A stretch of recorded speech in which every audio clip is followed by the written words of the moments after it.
Hanggang kailan ganito? Isa na lang. Just one more order to confirm. One more follow-up to send. One more task bago ka magpahinga. Pero, nang dumating ang gabi, pagod ka na, at hindi mo maalala kung alin ang natapos mo. Anak, after more than 4 decades of running businesses, kasama na ang mga taon na nag-aasikaso pa rin ako ng pamilya, may natutunan akong bagay na hindi madaling aminin. Subukan mong gawin ang lahat, all at once. Walang sistema, walang pahinga. Maaring maging eksaktong dahilan kung bakit wala kang natapos. Hindi ito dahil sa tamad ka ha. Hindi ito dahil sa hindi ka magaling.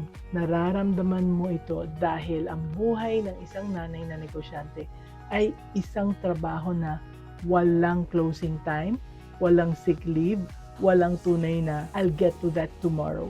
Have you ever felt na kahit gaano ka ka-busy, parang wala ka pa ring napaghandaan para bukas? Do you ever catch yourself thinking, bakit sila kaya kaya nila? Bakit ako parang hindi? Kung nakaka-relate ka anak, this one is for you. Nobody taught us how to build a business that actually fits the life we're living. And that missing piece is exactly what's keeping you stuck. Someone reached out to me recently and nag-share siya na ganito. Sabi niya, Mami En, may 5 akong anak. Ang daming ganap sa business, sa pagiging nanay, sa pagiging asawa, at sa sarili ko pa. Alam ko kung ano yung dapat kong gawin, pero hindi ko magawa. Hindi ko alam kung paano mag-focus. Paano ko pa ito haharapin, Mami En? So if you're a mother, this sounds familiar, di ba? Pinagdaanan ko rin yan. Kaya let me share 5 reasons why this happens and why it is not your fault. Number 1, hindi ka marunong tumanggi. So everything feels urgent and nothing truly gets done. Number 2, gusto mong perpekto ang lahat. So instead of finishing, you keep starting over paulit-ulit. Number 3, nakalimutan mo na ang sarili mo and you haven't even noticed it yet. Number 4, walang clear na boundary. So your business and your personal life, lahat naghahalo-halo na. And lastly, number 5, your business was never designed around your real life, and that is where the chaos is coming from. Number 1, puro oo, walang matapos. Bakit wala akong natatapos? Maybe you can relate to this couple. Let's call them Kevin and Divina. They run a laundry shop, wash, dry, and fold services for regular households and small businesses sa area nila. Si Divina was the one that clients trusted most dahil alam niya ang preferences ng bawat customer. Which one needs extra fabric softener, which ones had delicate items that needed special handling, and word spread, and the requests kept coming. Rush orders from neighbors, favors from relatives. Pamilya naman tayo, sabi ng isa. Just this once ha, sabi pa ng isa. And Divina, hindi siya marunong sumagot ng hindi. Baka sumama ang loob nila kasi Mami En eh. Baka isipin nilang hindi siya maasahan. So she said yes again and again. And at one point, she had more orders than her machines could handle. So some clients were already past their pickup date. Kevin was worried and si Divina naman was barely sleeping. Marami akong ginagawa, sabi niya kay Kevin ng isang gabi. Pero parang wala akong natapos. And she was not wrong. Hindi siya nagpabaya. Nag-yes lang siya ng paulit-ulit hanggang wala nang sapat na oras para tapusin ang mas kailangan pang tapusin. Anak, nangyari na ba ito sa iyo? Lagi kang sumasagot ng oo dahil hindi mo kayang pabayaan ng mga tao? The lesson here is this. Saying yes to everything is not generosity. It is a quiet way of setting aside your own priorities, one request at a time. Kaya always keep in mind, the people who truly respect you will understand your no. The ones who don't, they don't really value your time. Number 2, laging simula, walang katapusan. Bakit ang dami kong nasisimula pero wala akong natatapos? Does that sound familiar? Let me tell you about Susan. Meron siyang nail spa with 2 branches. Manicure, pedicure, nail art services with a steady flow of regular clients naman sa 2 locations na yon. And most of her suki are young professionals who book during lunch break, and after office hours. So, si Susan had so many ideas. Gusto niyang mag-launch ng loyalty card promo across both branches. Gusto niyang i-update ang price list. Gusto niyang magkaroon ng unified booking system para sa dalawa. But every time she sat down to work on them, she would stop herself. Hindi pa kasi okay itong design. Baka may mali pa sa presyo. Gusto ko pang pag-aralan ito bago ko implement. Kaya ni-revise niya ng ni-revise yung kanyang loyalty card promo 4 na beses. She made a new price list but never printed it. She spent a whole week researching booking app pero wala pa rin siyang napili. Dumaan ng months, 1 month after another. Text pa rin ang booking sa dalawang branches. Presyo, pareho pa rin ng dati. Walang loyalty system. Hindi dahil sa hindi siya marunong, di ba? Dahil lagi niyang nasasabi sa sarili, bago ko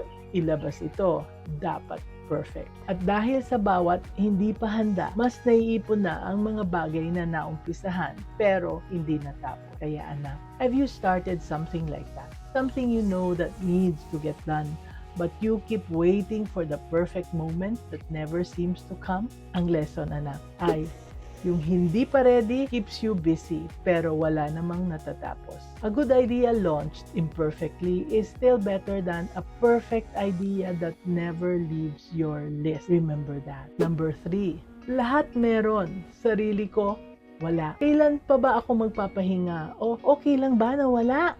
You know that feeling when everything feels heavy. Let me tell you about Sunny and Gina na meron silang dental clinic. Cleanings, extractions, and restorations for a steady base of patients. Sunny handled all the clinical work and Gina handled everything else. Let's focus on Gina because I'm sure all the mothers listening can relate. She talked to patients. Siya yung nagmamanage ng appointment schedule. Siya yung nag-handle ng billing at saka collections. Tapos siya pa rin ang nagko-coordinate with suppliers for dental materials. All in all, she made sure that the clinic was always running smoothly. Sa bahay naman, siya yung unang nagigising, nagluluto ng almusal, naghahatid sa mga bata sa school. She would make sure that everything was in order at home before she left for the clinic. Kaya by noon, she was already running on empty.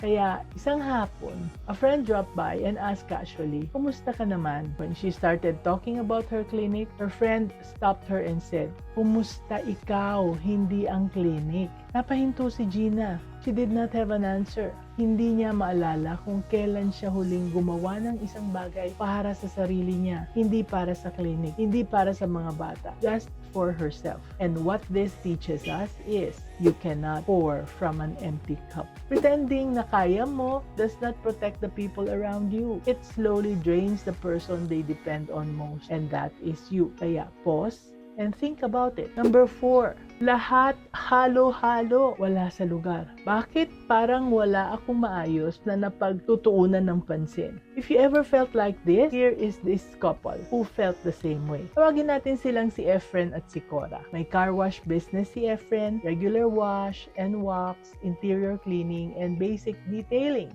Si Cora naman, tumutulong siya sa shop. Siya ang cashier, naglalag sa mga sasakyan, at humahawak ng customer concerns kapag busy si Efren.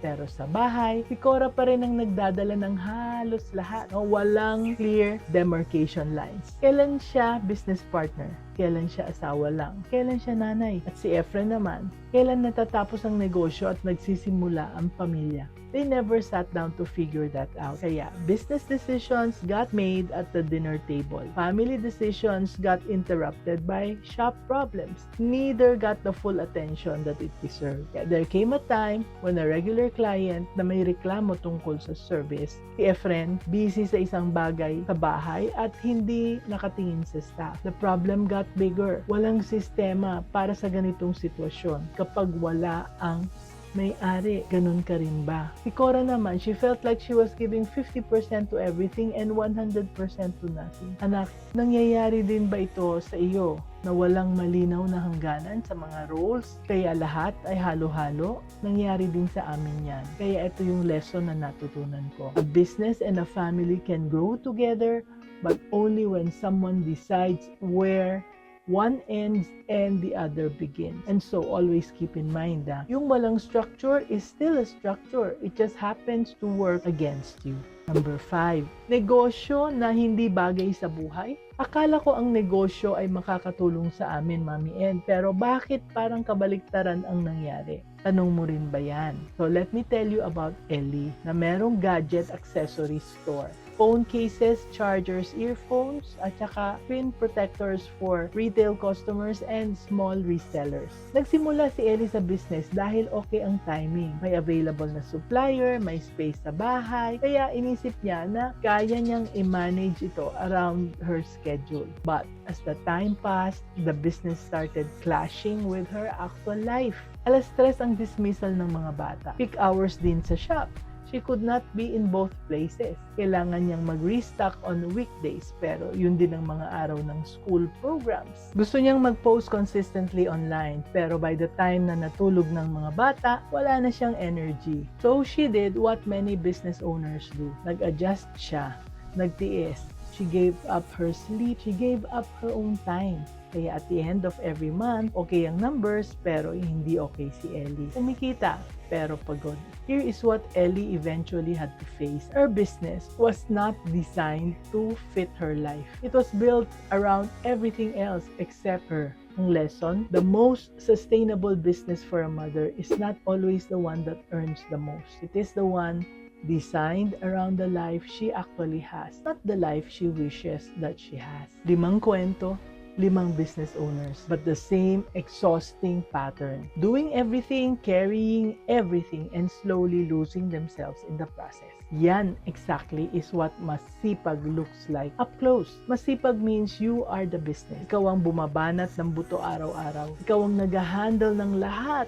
because if you don't, nothing moves. And while that kind of hard work is something to be proud of, it is also the very thing that is keeping you stuck. Because a business that depends entirely on you will always cost you more than it gives you. Maayos is different. Maayos means your business has the right structure, yung tamang tao at tamang sistema na bumubuo ng negosyo mo, even when you need to rest, even when you need to show up for your family, even when you just need a moment for yourself. That is the difference between a business that runs you and a business that actually works for you. The goal was never just to earn. The goal was to build something that gives you a life and not take away life from you. So, if you have been running your business for 3 years or more, and deep down you know something needs to change, you do not have to figure this out alone. Book a free clarity call with my team, and let's look at your business together and find out what your next clear step should be. The link is in the comment section. Remember, let's be business-minded Pinoy.